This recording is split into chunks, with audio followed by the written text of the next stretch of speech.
Cox's Bazar Teknaf marine ড্রাইভের কলাতলী মেম্বারের ঘাটা, যেখানে ফেলা হয়েছে ময়লা আবর্জনা। তার সঙ্গে যুক্ত হয়েছে ঘরবাড়ি কিংবা নানা স্থাপনার অপরিশোধিত পয়ঃবর্জ্য।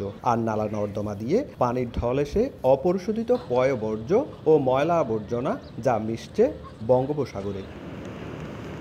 শুধু মেম্বারের ঘাটা নয়, সমুদ্র সৈকতে ডিভাইন পয়েন্ট, সুগন্ধা পয়েন্ট সহ একাধিক পয়েন্টে সৃষ্টি হয়েছে খাল। আর এই খাল দিয়ে হোটেল মোটেল জোনের ময়লা পানি সরাসরি চলে যাচ্ছে সাগরে। স্থানীয়দের দাবি, অনেক ব্যবসা প্রতিষ্ঠান সৈকতের বালিয়াড়িকে বানিয়েছে নিজেদের ময়লা ফেলার স্থান। আবার অনেকে বালিয়াড়ির নিচ দিয়ে পাইপের মাধ্যমে ফেলছেন পানি। পৌরসভার লোক এসে এখানে ডাস্টবিনে ফেলে, ডাস্টবিনের অভাব যেগুলো এখানে ফেলে এগুলো নিয়ে যায় না। অনেক ধরনের ময়লা ফেলে, কোনো কারো দেখার মতো মানুষ থাকে না। সব পানি সাগরে যাচ্ছে, সব ময়লা সাগরে যাচ্ছে।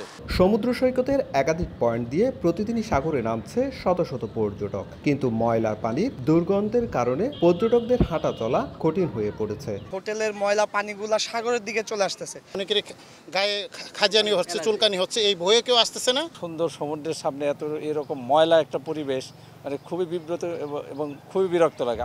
লাইফগার্ড কর্মীরা বলছেন, খাল হয়ে পানি পড়ায় সাগরে সৃষ্টি হওয়া গর্তে দুর্ঘটনা কবলিত হচ্ছে পর্যটকরা।